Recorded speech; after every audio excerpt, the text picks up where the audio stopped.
ये जो निकाह था ये असली था या फिर इसके पीछे कोई साजिश है?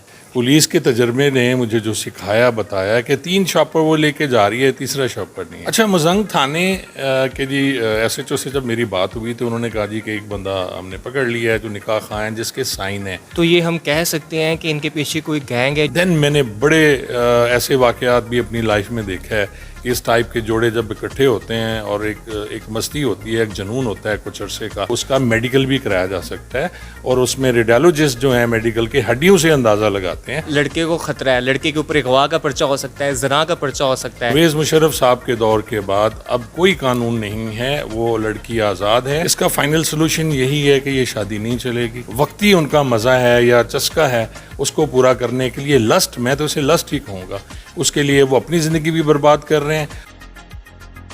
पिछले दिनों एक वाक़या हुआ दुआ ज़हरा का, और ये वाक़या होने के बाद बहुत सारे लोगों के सवालात ज़हन में गर्दिश कर रहे हैं।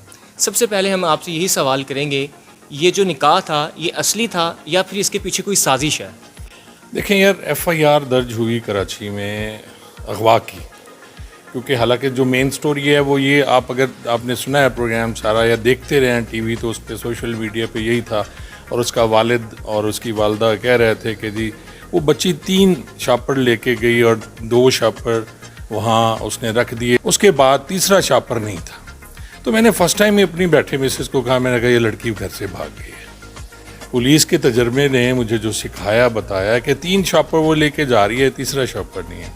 अब हम आ जाते हैं आपके सवाल की तरफ कि जी FIR जो दर्ज हुई उसके बाद एक निकाह यहाँ मजंग थाने के इलाके में, आपको पता है। अच्छा, मजंग थाने के जी SHO से जब मेरी बात हुई तो उन्होंने कहा जी कि एक बंदा हमने पकड़ लिया है जो निकाह खां है जिसके साइन है, लेकिन वो नहीं मान रहा कि मेरे साइन है। हाई कोर्ट और इसके एरियाज़ में यहाँ बहुत कुछ होता है, सिविल कोर्ट्स में बहुत कुछ होता है। जो बाहर से लड़के और लड़कियाँ आती हैं भाग के, तो वो यहाँ आके निकाह करवाते हैं। तो इसका मतलब है कि यहाँ जेलसाजी भी होती है। अब ये कैसे इसका होगा कि निकाह असल है या गलत है? अब लड़की उस निकाह को ऑन कर रही है, लेकिन अगर पुलिस चाहे तो उनके सिग्नेचर्स जो हैं निकाह खां के, अगर वो कराए जाएं और उसके बाद साबित हो जाए कि ये निकाह गलत हुआ था, तो फिर उनके खिलाफ कार्रवाई अलहदा हो सकती है इधर ही। तो ये हम कह सकते हैं कि इनके पीछे कोई गैंग है जो ये करवा रहा है, क्योंकि इससे पहले भी एक निमरा काजी में कभी वाक़या हुआ, उसके बाद ये वाला वाक़या हुआ, तो कोई गैंग शामिल हो सकता है इसके पीछे? नहीं, मेरे ख्याल में गैंग नहीं है। पहले भी मैंने कहा कि जी ये लड़की वहाँ से अपनी मर्ज़ी से आई है, गेम्स का ज़माना है। एक मैं आपको छोटी सी मिसाल देता हूँ, बड़ी पुरानी सी बात है, मेरे दौर की बात है कि हमारे घर में जब टेलीफोन अहमदपुर शर्किया में लगा तो बुज़ुर्गों ने उस पर गुस्सा किया कि जी आप एक गैर मर्द को घर में बिठा रहे हैं। तो गैर मर्द को बिठाने का मतलब है कि फ़ोन के जब उठा के कोई खातून हेलो करेगी तो दूसरा बंदा हेलो करेगा तो उसकी आवाज़ सुनेगा। लेकिन आज के इस जदीद दौर में जहाँ सेल फ़ोन और उसके साथ आप देख लें कि जी व्हाट्सएप है, ईमो है, फ़लाँ है, इतने सारी आपको एसेसरीज़ हैं, एक्सेस हैं, तो फिर ये आज के दौर में इस तरह मिलना मुश्किल नहीं है। अब देखें ना जी, वो कराची और ये यहाँ कहाँ है जी, उकाड़ा, और कहाँ से कहाँ मिलाप होता है। पुलिस की जो FIR है उसके मुताबिक क्या प्रोसीडिंग हो सकती है, क्या प्रोसीडिंग हो रही है इस केस के ऊपर? देखें, पुलिस की FIR है, इसमें इन दोनों को शामिल तफ्तीश तो होना पड़ेगा। अभी तक वहाँ क्योंकि पुलिस की FIR में किसी को नामजद नहीं किया गया था, वो नामालूम लोगों के बारे में FIR थी। अब वो लाजमी इस लड़के को वहाँ की पुलिस नामजद करेगी। अगर नामजद करेगी तो उसको वहाँ जाके अपनी बेल भी करानी पड़ेगी, ये उसकी मर्ज़ी है, पुलिस की इसको गिरफ़्तार भी कर सकती है।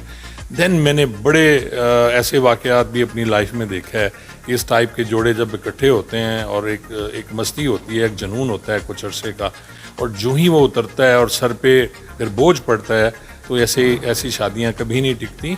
और वही लड़की जो है वो उसी लड़के के ख़िलाफ़ बयान दे रही होती है कि मुझे भला फुसला के गया।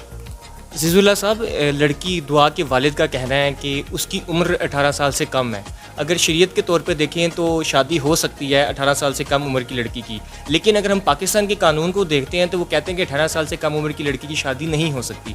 अब इसमें कॉन्फ्लिक्ट है, आप उसको किस नज़र से देखते हैं? देखें, एज का तयन जो है बर्थ सर्टिफिकेट से किया जाता है। वो कह रहा है जी कि मेरी शादी 2005 में हुई, जो मैंने सुना TV पे, और 8 में ये लड़की पैदा हुई है। अब उस हिसाब से वो 13 साल 11 महीने कुछ, और 29 अप्रैल को शायद उसकी बर्थडे भी थी।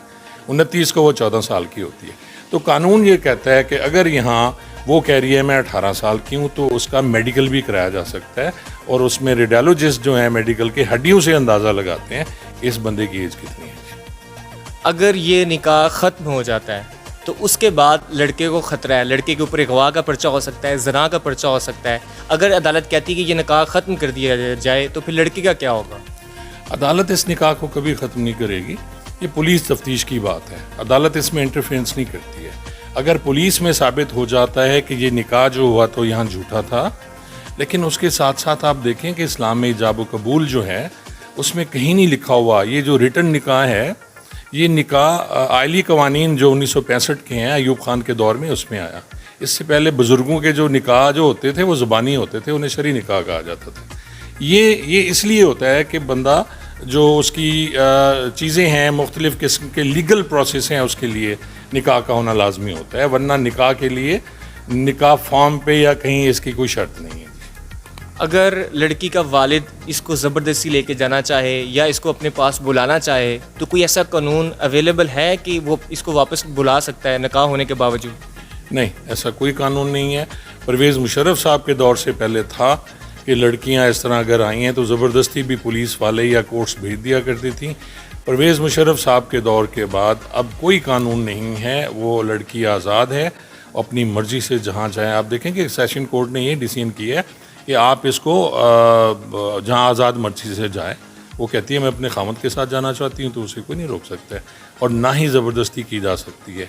हाँ, बाद में कुछ ऐसे हालात हो जाएं और ये लड़की रोती हुई अपने माँ बाप के पास चली जाए तो और बात है, इसके अलावा कोई ऑप्शन नहीं है।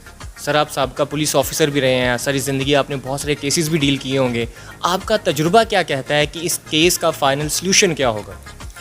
इसका फ़ाइनल सलूशन यही है कि ये शादी नहीं चलेगी। दोनों बहुत कम उम्र हैं और वो लड़का भी किसी बहुत अच्छे घर का नहीं है। जब फिनंशियली प्रॉब्लम होती हैं और इस टाइप की लड़कियां जो अपने माँ बाप को छोड़ के यहाँ आती हैं इस तरह, तो उनकी इज़्ज़त और रिस्पेक्ट नहीं होती है। तो मेरे ख्याल में ये शादी ख़त्म होती है और उसके बाद अगर माँ बाप भी कबूल ना करें तो अल्लाह माफ़ करे, इस टाइप की बच्चियों की जगह जो है वो मुख्तलिफ ऐसी फजूल जगहों पे होती है जो मैं कहना नहीं चाहता। सर, आखिर में क्या पैगाम देना चाहेंगे ऐसे बच्चों को जो कम उम्र में शादी करते हैं और उन वालिदैन को जो इनकी परवरिश करते हैं?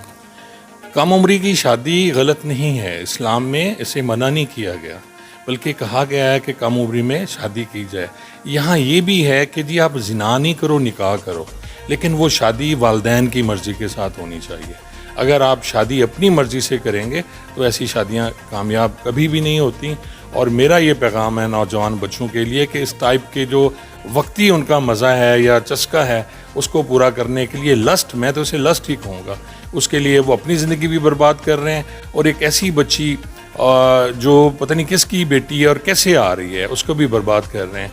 और वालिदैन को और स्पेशली वालदा को चाहिए कि अगर आपकी बच्ची के हाथ में कोई बहुत अच्छा फ़ोन है, उसको बहुत कीमती तोहफ़े दिए जा रहे हैं, तो उसको चेक करें आप, और वो कहती है जी मेरी फ्रेंड ने दिया है, तो उससे पूछें कौन सी फ्रेंड ने दी है। आजकल के दौर में अगर एक बच्ची आईफोन लेके आती है या बहुत अच्छा फ़ोन लेके आती है तो माँ को कहती है जी मेरी सहेली ने दी है, कोई उसे पूछता नहीं है। बहुत अच्छा ड्रेस मिला, बहुत अच्छा परफ्यूम मिला, तो होना ये चाहिए कि उन पे चेक हो, उनसे पूछा जाए सख्ती से, और बारहा उनके सामान की तलाशी भी लेनी चाहिए। आपको बहुत सी चीज़ें मिल सकती हैं। वालिदैन के लिए बहुत ज़्यादा इसमें है कि अपने बच्चों का ख्याल करें। Sir, thank you so much, बहुत शुक्रिया।